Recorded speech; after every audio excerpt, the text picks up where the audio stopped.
Tim Walz is Kamala Harris's pick for VP. And I don't know too much about him other than the people of Minnesota love him. And I'm not going to get into his record right now. There's probably going to be plenty of times to be talking about Tim Walz. And I want to stick to things that I know about. And particularly it's just two interesting things. First off is Ben Shapiro malding about Tim Walz, which is funny as fuck to me. Everything's different now. I got a new screen, and I also shut down some of my old stuff, so I have to do this. I go through all of that. I just fucking open a tax folder. The ultimate, like... Guys just watch me hang myself from my fucking curtain rod if I ever did something like that. There would be no... fucking live death cam. So this is Ben Shapiro saying, picking Walz is a massive gift to Republicans. He's a radical leftist from a non-swing state with a long history of insane statements who presided over the burning down of his state in 2020. Kamala picked him because he's not a Jew and she's too online TM.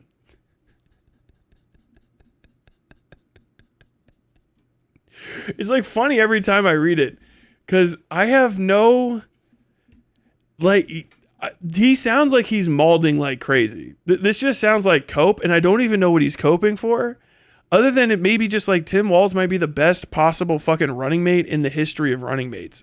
Or maybe like Tim Walz is not compromised by like major political donors. I don't know what it is. Tim Walz is Midwest as fuck. I've seen him talk. He looks like Chris Farley, which people have been making fun of. It was actually the guy that pretends to be a black lady online, the Italian fellow, Tim Bada Bing, Timmy Bada Bingo. The guy that pretends to be a black lady online said like, "Oh, well, I live in a van down by the river."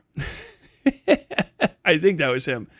And it's like, damn, dude, are you trying to remind people that are of voting age of one of the most well-loved comedians of all time? Like, everybody fucking loves Chris Farley. The only thing that people hate about Chris Farley is that he died and he's not around anymore. And we miss fucking Chris Farley. I miss Chris Farley like a fucking for 30 years now. You know what I mean? Like, he's been gone fucking forever. I saw that the year it came out. I saw that live on TV on Saturday night. And I remember being like, what? This is the funniest thing I have ever experienced. And to this day, it is still one of the funniest things that has ever happened. And Tim Walz is just like, he is that guy. He seems funny as shit. He's apparently like super lefty, but in a not like psychotic way. He's not just like... There's two types of progressives. Let me just put it this way. There's two types of progressives. There's the kind that pander and there's the kind that do. And Tim Walz seems to be the kind that does, which is reflected in a career of successful advocacy for the things that he wants to happen, including becoming a massive leader in the area that he lives and changing things, right? And orchestrating people underneath him that can help him change stuff for the better. We'll go into that record and stuff later. Today I'm going to be talking mostly about his military record because I want to clear shit about that up because it's fucking hilarious. JD Vance is trying to take pot shots at him. But the two types of progressives being the type that panders and the type that does is, I think, really where we need to go. Because somebody called me out yesterday for the online left stuff. And honestly, I want to get away from it too, because I am part of the online left and I don't want to be accusing myself of something. And I think the pandering left is a pretty good statement. I think there are leftists that merely pander, and that's all they do. Vaush is a pandering leftist. Vaush does not pursue advocacy. He does not try to change the world in any meaningful way whatsoever. And generally, his prescriptions are dangerous. They're stupid shit, like knocking people down off of bicycles or suggesting that people don't read. You know what I mean? Libraries, I guess, would serve some better purpose in his world.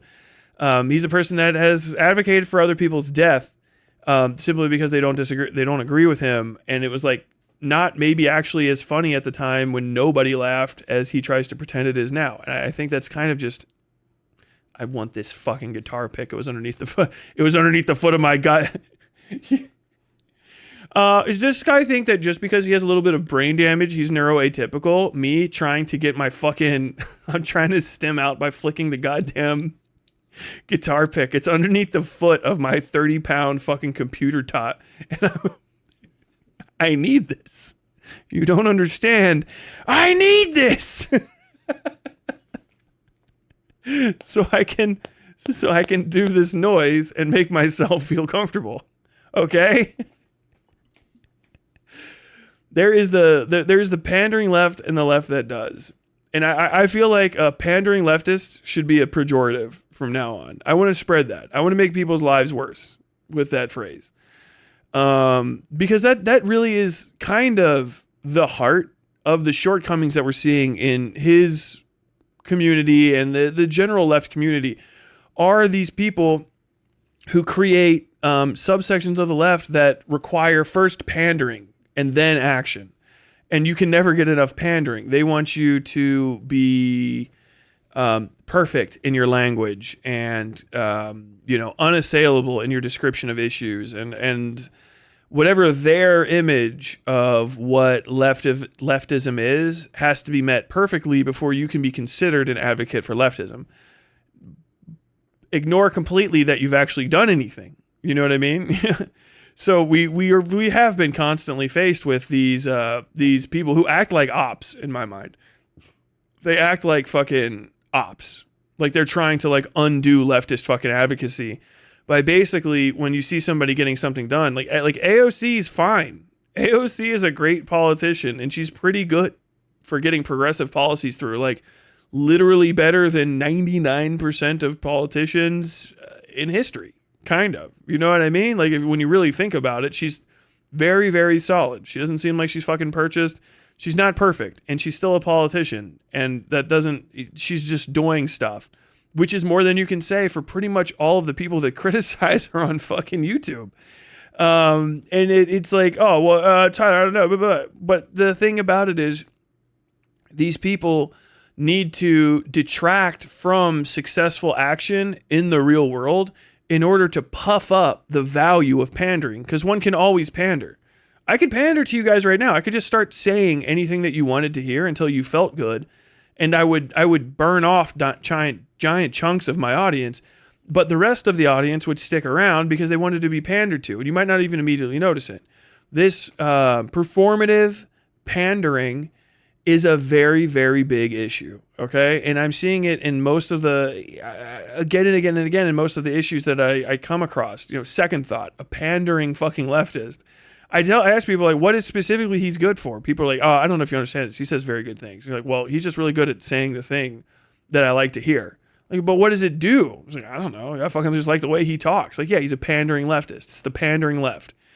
So there you go. That's the thing. That's what I'll spread. The pandering left. No more the online left. I am the online left. I'm usurping Vosh. I'm going to be, by all calculations, bigger than him in about 2 or 3 years.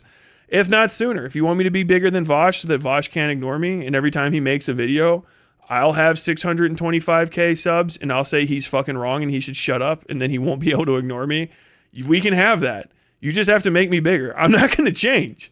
It's always going to be me. If you want to see me fucking do Godzilla fighting, put me in a fucking mech, baby. You guys are going to be my mech. And I'll form the head. Fucking MC Frontalot reference, Tyler. What's wrong with you? We are energy rhinoceri. Energy rhinoceri. Building a giant robot in the sky. Damn it, what the fuck? Damn it, for Betty. Damn it, up to Daddy. Ready, and I'll form the head. You guys don't have no fucking idea what I'm talking about. Actual exhaustion. But yeah, Vosh he's part of the pandering left. He's part of the pandering left. Just say it again and again and again and get it out there. The pandering left. Because he's more focused on performative solidarity like we saw in that little demon mama thing. When we don't have any power or anything, what you have is solidarity. And solidarity requires you to be solid and inflexible, which you cannot be if you're part of a political movement. It literally requires you to be politically inefficacious ultimately in order to just be accepted by the rest of these people who you have to talk to about organizing. And if they manage to put themselves ahead of you when it comes to messaging, they can do stuff to other creators and try to do shit to me, but I don't care. Where they try to say like, oh, he's a cloud shark. Oh, he's a bad guy. He's not one of us. Ignore him. And then we can continue being here, the insular pandering left, and never actually be a leftist that does. Tim Walz, I believe, is a leftist that does. And you're going to see a lot of fucking meh about him. But, like, it's going to go fucking crazy. The pandering left, they love calling Kamala a cop. Kamala Harris. But, like, when was the last time she was a fucking cop? Like, she's an executive branch authority, so she's always going to be a cop. You're voting for her to be the top cop in America. You're voting for her to have control of the military. You're voting for her to have control of the military-industrial complex. Her existence as a member of the executive branch prior to this does not make her political action that she's done before that is progressive in any way diminished. You know what I'm saying? And that's a thing that people need to focus on, is that, well, why am I getting so upset with this shit that already happened before that still doesn't change the fact that she believes in these things and was like endemic of the job that she had to do. You know what I mean? It's kind of like saying like a janitor can never make a hamburger, right? Because like his hands remain unclean from being a janitor. But like, well, he's not a janitor anymore. He's a fucking short order cook. Like, yeah, but he touched shit once. Like, okay, by the way, this is bigotry. This is what real bigotry is. You're a bigot. That's what bigotry is. Have I ever told you guys the thing? Bigotry is when you start putting your essentializations before facts. Really is what it is. People get mad at me. People have been pissed at me. People are pissed at me for actual Jake. They are furious. Because like, well, if it's okay to be a bigot to bigots, then why are you mad that I called him a bigot? That's what I said he was doing. Don't get mad. He's one of my favorite bigots. And then they're like, well, it feels like you're stretching the definition a little bit. And like, but am I? I just think that being a bigot compromises you. You might be right for the moment. And that's what the pandering aspect of the pandering left requires. They need to be right for the moment so that they can be right all the time, because then they'll always have to just report. They're like any other bigot or conspiracy theorist. They're broken clocks that can point to the time they were correct. But do you remember the one specific time I predicted something? I got two fables for you. Okay, I'm going to do Aesop shit. I'm going to tell you guys two stories. The first story is the story of the broken clock and the slow clock, okay? Once upon a time, there were two clocks next to each other. There was a broken clock that always pointed at 2 p.m. And there was a slow clock that was always just a few seconds behind. Okay? The slow clock was never right, but it was always the closest to being correct. And if the slow clock just had a little bit more of a push towards what time it was supposed to be, he would be correct. Just another little nudge counterclockwise, and he would have been correct. And he never got credit for it because he was never right. Now, the broken clock was never right, almost ever. But once a day, or twice a day in America, the broken clock was correct. Because when the people looked at the broken clock, right when the clock was pointing to the specific time, they said, well, the broken clock was more correct than the slow clock could ever be. But can you actually tell time using the broken clock? No, because the broken clock only has one thing to say. The slow clock is imperfect, okay? The slow clock is never quite right, but you can still get into the ballpark. But the broken clock is broken. But it always seems right because people have a memory of it being perfect. Perfect, just that one time. That is the parable of the broken clock and the slow clock. Somebody else has to have brought that up before, but that's in my mind, okay? Let me tell you a second parable. Every person is a bigot if they don't catch themselves, okay? I'm going to give you, I present you, once upon a time, okay? A man presented another man with two spoons, right? Spoons were made out of pure silver, literally down to the atom, okay? And he set them before him. He said, what are those? And the guy says, those are two silver spoons, obviously. And he's like, which one would you use to eat with? And the guy said, well, it doesn't matter. They're the same spoon. Okay. And so he takes the spoons, right? He takes one spoon and he sets it on a nice little velvet area off to the side, and it's safe and it's away from dust. And he takes the other spoon and puts it deep into a cow patty, all the way down into the shit. He pulls it up. The thing's completely fucking brown. And he goes, it's pretty gross, right? He's like, yeah, that's a shit-covered spoon. Would you eat with this? He goes, no. The guy takes it to an autoclave, right? And puts it through, right? And it cleans everything off of it. Everything. So this spoon has been rendered right back down to nothing but silver atoms. It looks exactly the same as it did before. And he goes and he takes that silver spoon and sets it before the guy and takes the other silver spoon off the nice velvet settee that he had put it on and puts them both in front of the guy. And then he covers them both with a cloth and mixes them back and forth. And then he takes the cloth off and he says, well, I have 2 spoons for you. Which one would you like to use to eat with? And he goes, whichever one's not covered in shit. And that's kind of the point. I would definitely say you're right, but I think it's important to stress to some degree the history of the candidates. Stressing the history of the candidates is okay, but you have to have a history is the entire history. And this is one of the issues with the pandering left. And it's the parable of the slow clock and the broke clock. The broke clock is going to be pointing to the same thing all the time. And so what it's going to do is anytime that Kamala Harris does a Kamala Harris thing, they're going to say this is because she was a cop. And I've always told you. This is how bigotry works. It's when fucking racist motherfuckers talk about black people. You know what I mean? They're like, oh my God, look, a black person committed a crime. It's like, well, you're always wrong about black people committing more crime all the time. It's like just a statistical anomaly. It's like this thing. They're like, but I saw it happen this time. And I've always been telling you this. Now that I'm right, won't you listen more? It's kind of crazy, you know? It's like thinking that a broken clock has been warning you it would be 2 p.m. when actually it's supposed to be more predictive than that. If someone starts talking about the history of somebody, but they never talk about any other part of the history other than the one thing that they want you to keep returning to, and it never has shit to do with shit, you know what I mean? They're just trying to get you nervous about an aspect of a person instead of trying to give you a holistic representation of that individual, then you should be suspicious. If it's a first-time revelation, right? If it's like me talking about the whole Glooby Demon Mama thing, obviously I was very, very hyper-focused on, well, a decade of time almost, but those specific actions, because I'm outlining them for the first time. That's original reporting. Now, if 20 years passed and I kept bringing up that same shit again and again and again and again and again and again and again and again, but it actually wasn't relevant anymore because everybody had changed. People had gone to jail. People had shifted their alliances. People had fixed themselves. Would it still be as fair? You know what I mean? Like, it just kind of wanders out. I use maybe too immediate of an example. I'd have to do something better that's outside of something that you guys... I'm always getting... It's hard to come up with good immediate examples that everybody will probably know and that will also be like something that's not highly, highly, highly politically charged or something. I thought that would be a good one. Now I think it's a bad one. But basically, if you just start talking about one aspect, a good one is...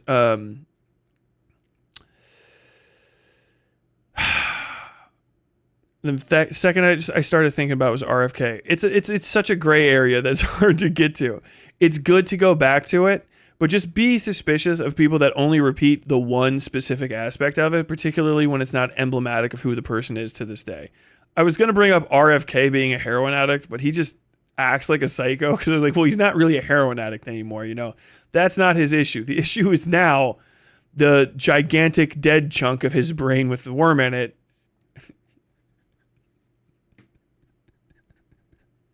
Maybe I'm wrong on this one. Never mind. I'm too tired to come up with a good. There's too much subtlety there.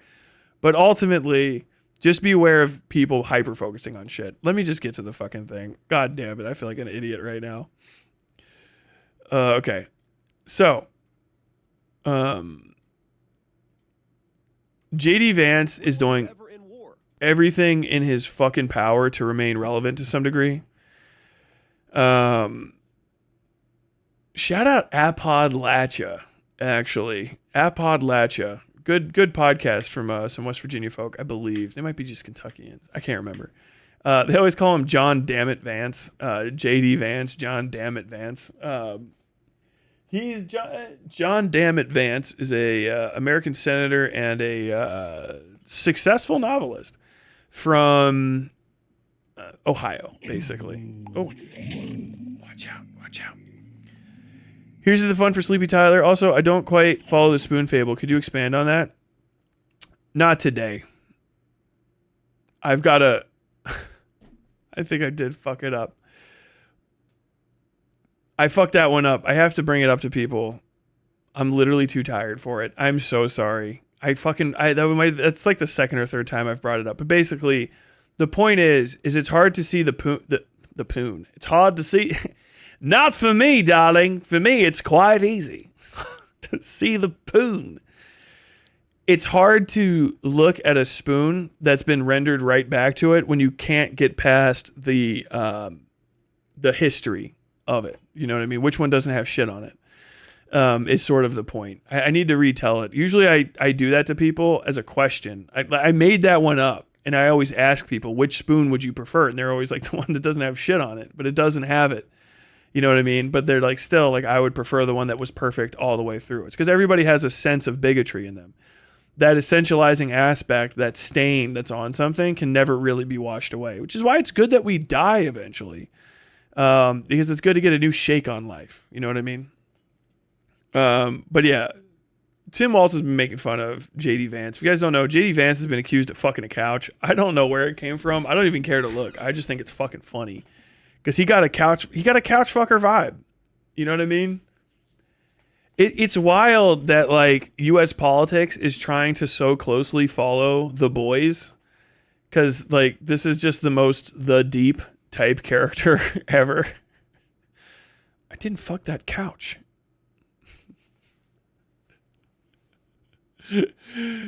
I can't even do it.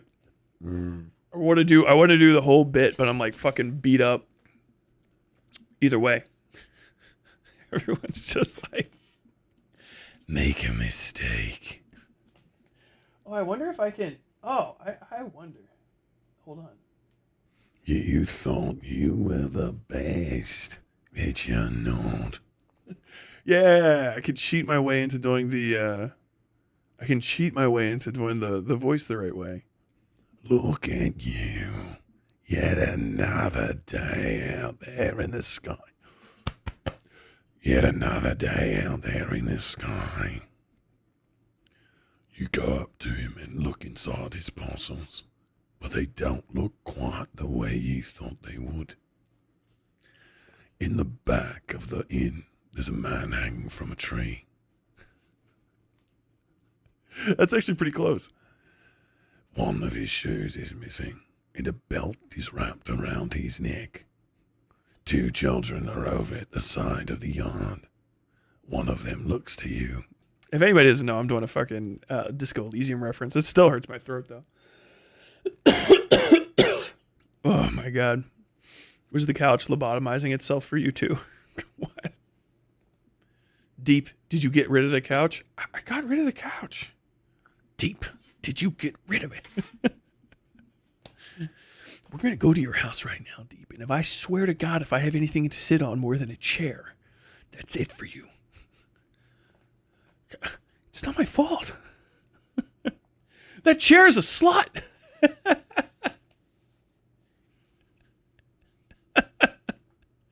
Vance has titty gills confirmed 100%. Oh my God. This cunt's been fucking his couch.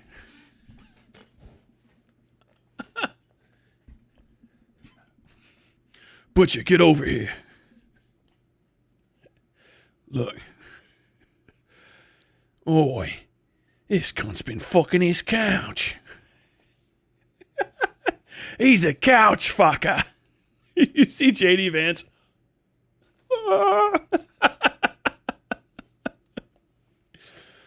Let me tell you something, sweetheart. Let me tell you something, my son. They got plenty of couches where you might be heading, but if you don't get yourself out there into Homeland start, let me tell you something, my son. If you don't put that, bug? If you don't put that bug out there in Homelander's purse, I'm going to make sure the last couch you're fucking's at the bottom of the goddamn ocean. Look, I thought the couch was old enough.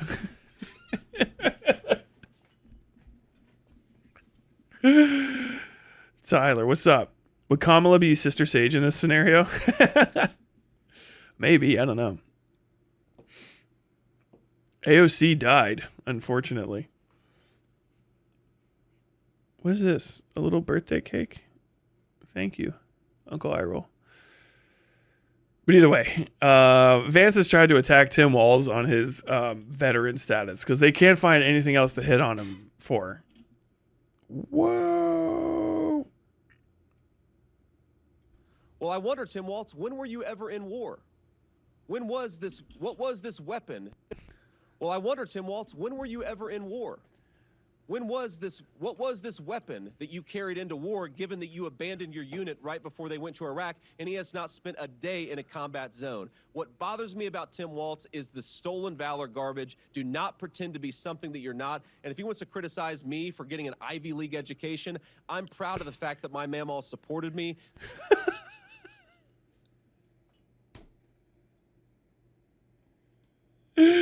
What? Me for getting an Ivy League education. I'm proud of the fact that my mamaw supported me, that I was able to make something of myself. I'd be ashamed if you're, I don't know, if you're not a certain sub flavor of white guy, white person in general, that might not have hit right for you. But the way he just said mamaw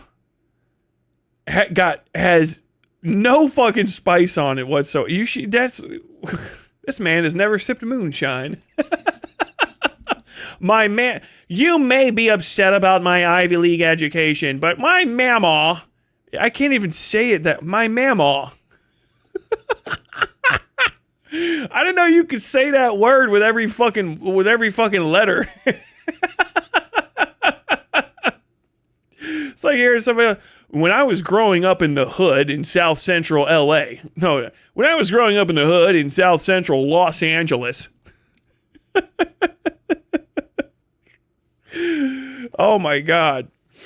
I was out in a holler one day and, people say that you couldn't do no hog calling where I'm from, but you can do plenty of hog calling where I'm from. Bro, what the fuck? My man just fucking whitewashed his own white grandmother. Like, I don't even know what the fuck that was. The stolen valor garbage. Do not pretend to be something that you're not. And if he wants to criticize me for getting an Ivy League... Also, I gotta say, like, my man has the weakest looking fucking hand. I don't know what he did in the Marines. What the fuck was JD Vance? Was he fucking infantry? Were you a banger, bro? Did you fuck? I need to know.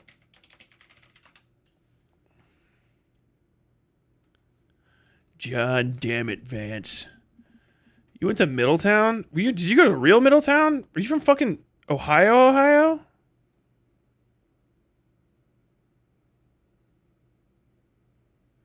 This bitch from fucking Butler County? What? He's a fucking MIDI? No way. Am I crazy? Okay. No, but yeah, he's a fucking MIDI. Ew. Ew. Ew, dude. Ew. He's not even fucking Appalachian. He's a fucking Northlander. What a fuck. Oh my God. Bro, he's from fucking between Cincinnati and Dayton. I didn't know that. He's from fucking Middletown.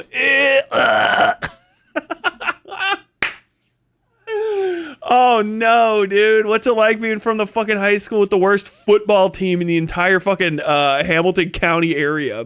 Well, I'm from Butler County. Butler County doesn't count. Y'all can't afford your own fucking snowplows. That's the least Appalachian fucking upbringing almost possible. There ain't no fucking hills in Middletown. This motherfucker grew up in the corn. This is a child of the corn that wasn't plucked from the fucking, that wasn't killed on time. His book, The Family Moves to Ohio when he's like under 10. Yeah, he's not like literally the antithesis. Let me show you what fucking Middletown looks like.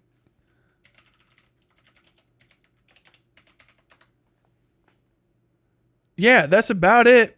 Look, Middletown looks like literally the fucking hold on. It's like literally that is Middletown, Ohio. My man grew up in the fucking suburbs from fucking Edward Scissorhands. Our high school football team is called the Middies. And the joke was that in our high school was that middies are gay pirates, and no one knows where it came from. But it's probably because John Dammit Vance went there. Look, there's a lot of hillbillies out here in the fucking flatlands. Here we are. Fucking welcome to Middletown. Middletown, where we have hillbillies everywhere. God damn, dude. Even the fucking barns are still whole in Middletown. This motherfucker's from Middletown, Ohio. I would just walk wooded paths in my childhood and dream of going to Yale. Bro got them fucking soft ass fucking hands. I knew it, bro. I cannot believe he went to Middletown High School. I was like, there can't be another one. Also, who is this fucking pussy bitch fuck? Vance joined the fucking USMC where he served from 2003 to 2007. This fucking pussy was in when I was in. You better have a goddamn combat action as a combat correspondent in a non-combative role, including a 6-month deployment in the Public Affairs Department in Iraq. You motherfucker! You did one deployment. I did a deployment as a combat correspondent. What were you, the official fucking blowjob hander outer? What the fuck? I was infantry, bitch. I went fucking machine guns. What in the fuck is that? I don't know who this guy was. He said he wasn't going to go to Iraq. And then, like, you're fucking... What, did you have a camera? You fucking turd? I better scroll down and see fucking combat action in this. When did you get your combat action? Fuck boy? Corporal? He was in the air wing? An air winger? Calling people... What? You're a air wing, Marine air wing. He went over with 2nd fucking Mar wing, dude. 2nd fucking Marine wing. Awards. He got a fucking NAM. He got a fucking NAM, dude. You know how big of a fucking pogue you have to be to get a NAM? It's a Navy Marine Corps Achievement Medal. You don't get fucking NAMs when you're in the grunts. In the grunts, you could fucking, like, literally get shot at and drag a dude out of fucking combat and not fucking get a NAM. I know dudes who have put fingers in other guys to keep them from bleeding to death, and they got barely, like, a bronze star. It's like, that's your fucking job, loser. What are you fucking complaining about? This dude was in a fucking air wing trying to talk that shit. I'm going to go to one of his things and just be like, boo, air wing, boo. What were you in? I was in 2nd Mardiv, bitch. I was in Victor 2-8. I'm going to fucking see his whole face go dark. What do you mean? Victor 2-8. Victor units are fucking combat units. I was in Victor 2-8. V2-8. That's how long it takes to get. What are they doing? They're doing fucking big dick shit. You know the stupidest motherfuckers are in that unit. That's how you know they're violent. The unit doesn't have that many numbers and letters in it. V28, so they don't get confused. Hell no. My man was in the fucking Marine aircraft wing talking that shit, bro. Lucky to escape. He was lucky to escape any real fighting in the quotes on this shit. No fuck, dude. You fucking went to Iraq during the pre-push, bro. You joined in 03. You could have got some, boy. You could have been in Phantom Fury. You could have fucking got some. You could have been in Fallujah. You could have been in Hot Fallujah. You could have been in Hot Ramadi. That's what I signed up to do. I went there to fucking die, bro. I wanted to get fucking shot to death so my fucking life could have meaning because I was a psychotic little idiot child. This motherfucker over here joining the Marine Corps talking shit 20 years later. Talking shit to somebody. To an old hat. Talking shit as a Marine Air Wing? What, you were in fucking TQ, bitch? You think I don't know? This motherfucker was an Al-Taqadam. He was an Al-Taqadam at fucking Hotel California eating that nice food. This bitch was at a fucking chow hall. This motherfucker got fat. I know. I saw pictures of him. They're like, this is him in Iraq. That motherfucker looked fat as shit. And no, that's not fat phobia. You don't get to be fat when you're in the shit. That's not a privilege you get to have. Ain't no fat motherfuckers on deployment, all right? I look like a skull. I look like a skull with body armor, basically, like fucking walking around, cigarettes and bug eyes. You know what I mean? This fucking cocksucking little piece of shit, baby-faced, thin-handed fuck is trying to talk shit, and he was Marine Air Wing. That's a asterisk of service. You didn't even fucking put the bombs. You wasn't even cool enough to be fucking like supply personnel. You know what I mean? Like, what do? I have to do math as a Marine. Like, all right, well, you fucking that's hard for you. Okay, I get it. You fucking loading up skids? You loading skids up today? I put the tank on the skid. Okay, all right. What are you doing? I'm loading the parachute. I'm gonna make sure the parachute comes out. All right. I see you. Here's a crayon. Thank you, Staff Sergeant. This motherfucker over here. I brought a camera. I'm just like the movie Full Metal Jacket. You piece of I'm just like Joker. Born to kill. It's the duality of man. I probably walked right past this motherfucker and he didn't look me in the eye while I was in. Like, for real. I was there, dude. I was fucking at El Tecate, fucking 3 times? God damn. Hotel California. That's the in and out fucking where you stay. I don't know what it's actually called. It's just called Hotel California. I think it's like the HC barracks or something. You had to stay there and take a bus back and forth. TQ got good fucking chow hall. TQ has fucking like little Wi-Fi boxes and shit where they had them. You could go into a little trailer and play fucking like Battlefield Vietnam and shit. Fucking coolest. I was like jealous. We got to do that for like a week on the way in and out. They make us, because we get all you get psycho. If you go and do combat for too long, you get psycho. You lose your fucking mind. And so we're all hopped up, extra violent, hyper reactive, instantly at the drop of a hat want to fight. There's a lot of guys who are so fucking cracked. They're like, I don't want to be without my magazines. My magazines need to be filled. And they're like, you can't have full magazines on base. They're like, losing their shit. Guys are smuggling rounds around because they're so fucking paranoid they might have to fucking take a shot out into the desert at some random sniper. Walking around, we all stink. We look disheveled. We don't own clean clothes anymore. You can clean them, but they're just all stained and shit. You know what I mean? Everybody's bled on their clothes at some point. Not even because you get shot or anything.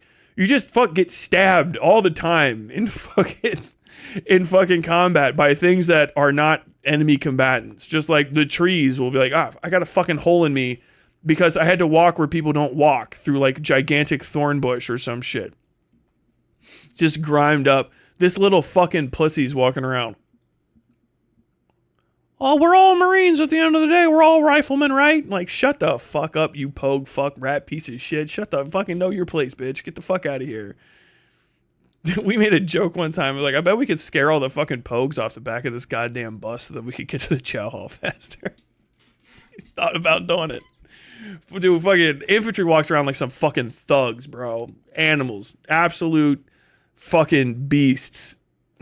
Especially when they're coming back off a 6-month pump. This little fucking bit. This is what this man said. What was this weapon that you carried into war, given that you abandoned your unit right before they went to Iraq, and he has not spent a day in a combat zone? What bothers me about Tim Walz... I mean, you went and spent a day there, but you didn't do shit.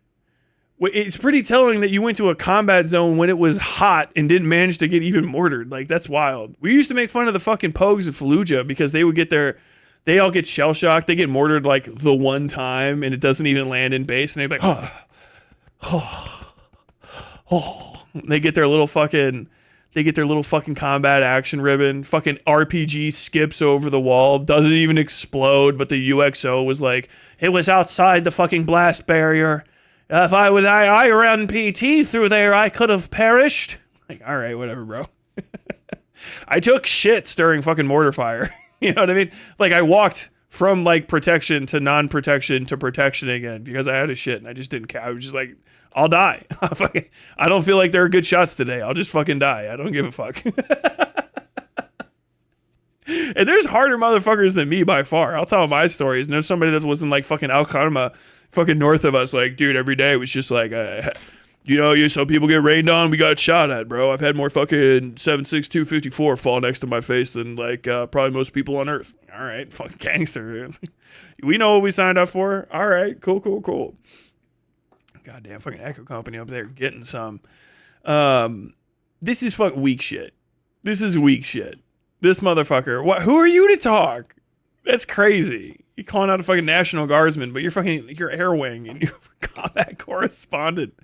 Pogues calling out Pogues is wild. Because that's like, I don't know, man. That's just crabs dragging each other back into the bucket. Is the stolen valor garbage. Do not pretend to be something that you're not. And if he wants to criticize me for getting an ice... Somebody said the guy on the right is a thwomp from Mario 64.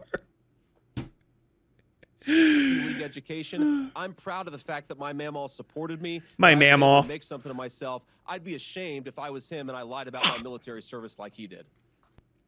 What did he lie about? What Tim Walz military service? Let's see this. Tim Walz. Let's just see Tim Walz. Tim Walz. Tim Walz was born in 64. Okay, so he's literally my dad's age. He doesn't look as good as my dad. He looks about 10, 15 years older. He's probably been in office for too long. Personal details. Boop. Okay, so he was a command sergeant major. All right. Okay, so this guy was, first off, he was in 1st Battalion, 125th Field Artillery Regiment as a United States Army National Guard in Nebraska and then Minnesota. And his years of service were 1981 to 2005. I rise today as the ranking member of the House Veterans Affairs Committee. And of course, he's in the veteran affairs, so he got 3 Army Commendation Medals in his awards. Speaks in opposition to the Tax Cuts and Jobs Act, November 15th, 2017. Damn, that's a good looking fella. This is an individual that was upset there was no war to fight. God damn. JD Vance wasn't this good looking when he was fucking this age, I'll tell you that much. JD Vance always kind of been bitch built. That's rough. You can't look that fucking weak in your goddamn boot picture. Fat faced motherfucker. I keep saying Pogue and you guys don't know what I mean. Pogue is POG, personnel other than grunt. There's basically like two. It's a serious derivation of what you do. Like most of the jobs in the military, the vast majority, fucking civilians don't know this. The vast majority of jobs in the military are non-combat jobs. You do not do combat shit. You don't train for it, except for maybe like once a year you go to the rifle range and shoot a gun, and that's literally it.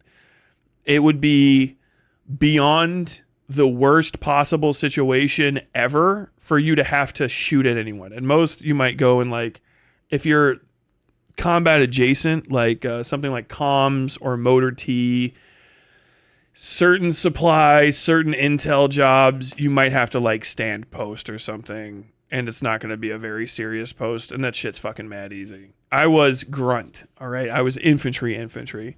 There's like sub-infantry combat positions. So there's also combat arms is like 17-ish% of the military, at least the Marine Corps. It might be different in other branches. Combat arms is all people that are trained for combat. Combat engineers that go and blow up bridges and shit. Tanks, artillery, and people that do certain types of aircraft maintenance and refit, refuel. People that would be like operating combat airfields. You know, you go into like the Harrier and you have to reload the Harrier. And then all of the people that fly those planes and shit. LARs, ATVs, combat arms. And then you have the infantry, mudfoot motherfuckers. And that's me, which is a guy with a gun and his buddies that also have guns. And then you train up and you go do shit. Grunts are basically the reason the military exists, which is they're kind of interesting. So they're either doing nothing or it's wartime and they're doing everything. So like a grunt out of wartime is like, all right, it is what it is. Grunts in wartime is like, it is what it is. You know what I mean? Like it's you can be a little cracked. People act strange, all right, once they've been exposed to combat. I'm normal compared to a lot of the guys I was in with. Some of my friends I was in with, I kind of don't keep up with anymore because they're just too intense into their late 30s. Other guys just don't like me. No, you were a rifleman. I was not a rifleman. I was a fucking machine gunner, literally. Rifleman is 0311. I was 0331. I still had to do rifleman shit. Everybody's a rifleman. Every Marine's a rifleman. A rifle person.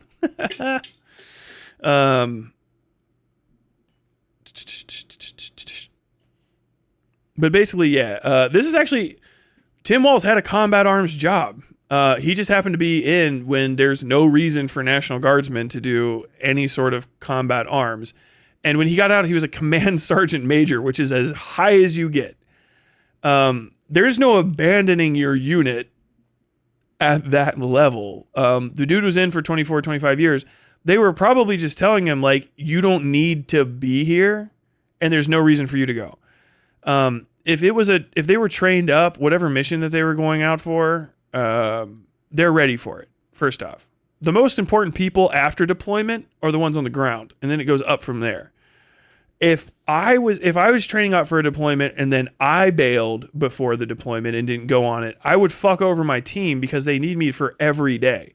You know what I mean? A single person on the ground is very, very important. But when you get high up, it's less. And when you get all the way to the top, he was a fucking, basically the equivalent of a general grade officer as an enlisted. Like that's a general rank, basically.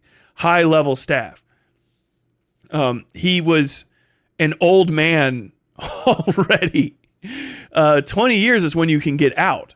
So he probably did the ass end of another enlistment, and then they were getting ready to deploy, and he just decided to get out instead of deploy with them, because he probably didn't want to be away from his family, which is fine, because he's not valuable.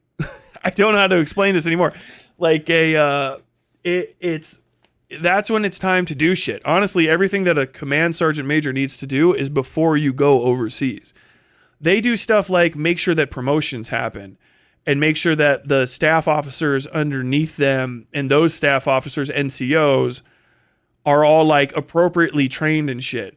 If you need a staff sergeant, or not a staff sergeant, you need a command sergeant major after you deploy for something specific, you're in a world of shit. And this is an artillery detachment, so they don't need him for probably fucking anything. And more than likely, there was someone else that was underneath him that's getting ready to go in. So it's probably better for him to be gone because he'll be a command sergeant major at 24 years. He's going to retire at any point anyway.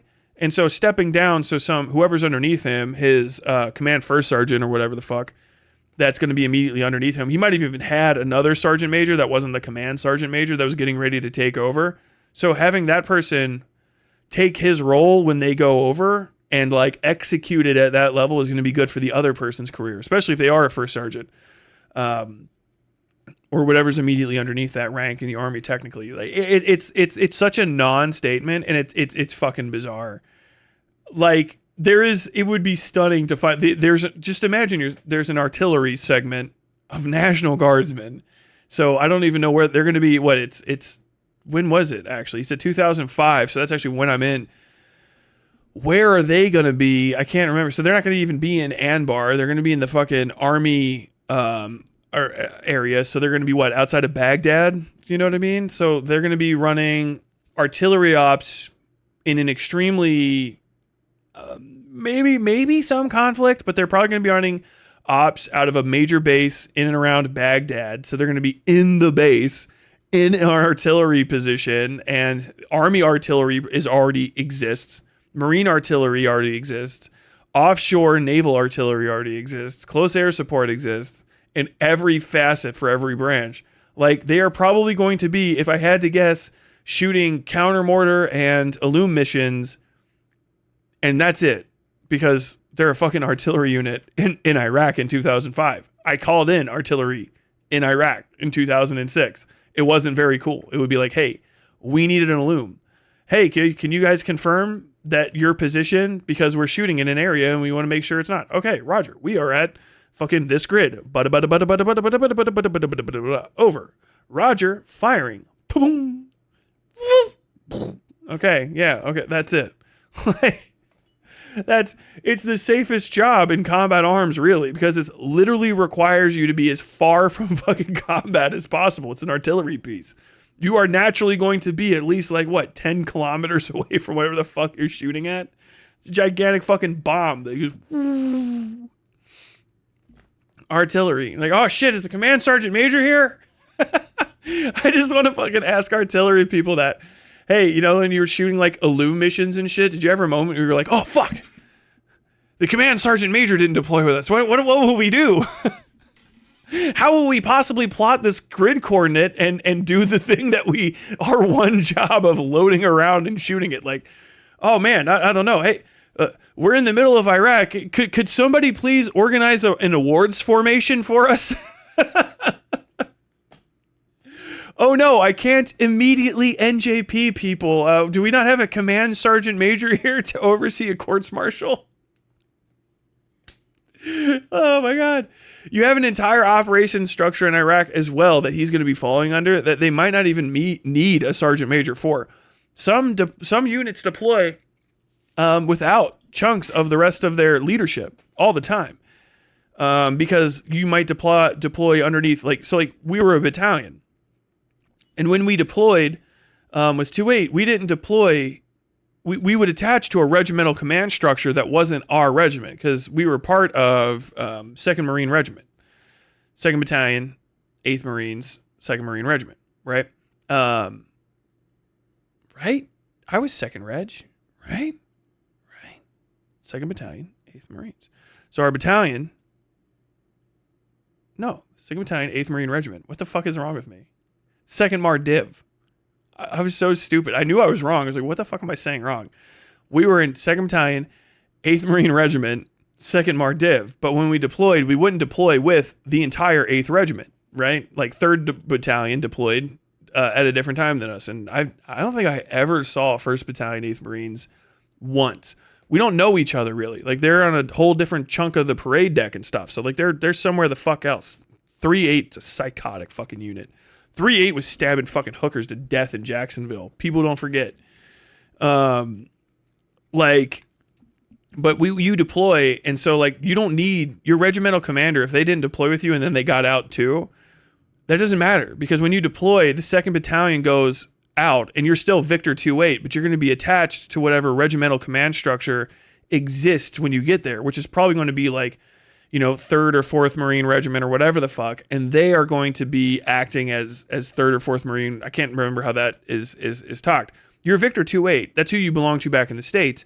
But once you deploy, you get reattached underneath this regimental structure, and then you do battalion shit underneath them. And then your regiment is still back at home, and they provide like connective services back and forth. Somebody that's at a sergeant major rank, a command sergeant major rank, might be at the regimental rank. So even if he's part of a battalion or something, they might not need him because there's going to be someone else over there or they can be replaced. But this is just shit that people sneak in. Understand, most importantly, there is no moment where they were going to need a fucking command sergeant major and all the boys were let down. If anything, they were all happy. I said this on Twitter, but it's like, dude, if there's just one less staff section individual, that's one less person whose bag you're going to have to pick up and carry and load on and off the plane. Like, they're dead weight at that point most of the time. Like, you need your field grade and all that shit. You need your captains and your majors and your first sergeants and stuff, and like your lower sergeant major, maybe your battalion sergeant major. Hey, no, not even. There's no point. I'm thinking of literally fucking Saj Mad from my fucking second deployment, fucking front toward enemy. He was useless over there. They have like certain administrative duties that they do, but they don't like go out with you. You know what I mean? Like if they do, it's always like, oh fuck, dude, Sergeant Major's patrolling the fucking. He's patrolling the fucking lookouts. They're doing a PSD. You always get a fucking warning. Hey, Roger. It sounds like this. Look, 2nd Battalion. Hold on. Actually, I have a thing I can do. No, the radio doesn't sound good enough. But it'll be, hey, look, Roger, 2-8, Op 2-8, come in over. This is COC. Roger, COC. This is Op 2-8. What's up? Be advised, Colonel's personal security detail has moved out as of 08:22 hours. They will be conducting patrols in the area. Roger. Colonel's PSD? Yes, the Carlos PTSD, the fucking 13319 actual is going to be out there. Roger. Okay. Then everyone's like telling each other, like on the fucking thing, hey, fucking battalion sergeant major's coming around. Battalion sergeant, clean up the post. Is anybody safe? Do you have a razor up there? Like, shit, no. Do you have one? Yeah. Okay, hurry up and dry save. Just scratching your face because you got a goddamn fucking CSM fucking going around. Hell no. Save me from that. It's just such a weird fucking thing to say. And it's kind of insulting to the guy's military service because, like, 24 years in, okay, he's a fucking retiree. Let the pensioner fucking go. You know what I mean? He's been in for fucking since the 80s. You don't need him. You don't need him. He's not important anymore. I'm kind of harping on it at this point. Well, I wonder, Tim Walz, when were you ever in war? What was this weapon that you carried into war, given that you abandoned your unit right before they went to Iraq, and he has not spent a day in a combat zone? What bothers me about Tim Walz is the stolen valor garbage. Do not pretend to be something that you're not. And if he wants to criticize me for getting this guy's got an itchy ass. Watch. Pretend to be something that this dude right here, this dude fucking dropped a bad one, and his ass is itchy as fuck. Tim Walz is the stolen. Oh no! What did he do? Zone. What bothers me about Tim Walz is the stolen. Oh no! Do not pretend to be something that you're not. And if you want to criticize me, education, I'm proud of the fact that my mamaw supported me, that I was able to make something of myself. I'd be ashamed if I was him and I lied about my military service like Ooh. What is he up to? Oh no! Oh my god.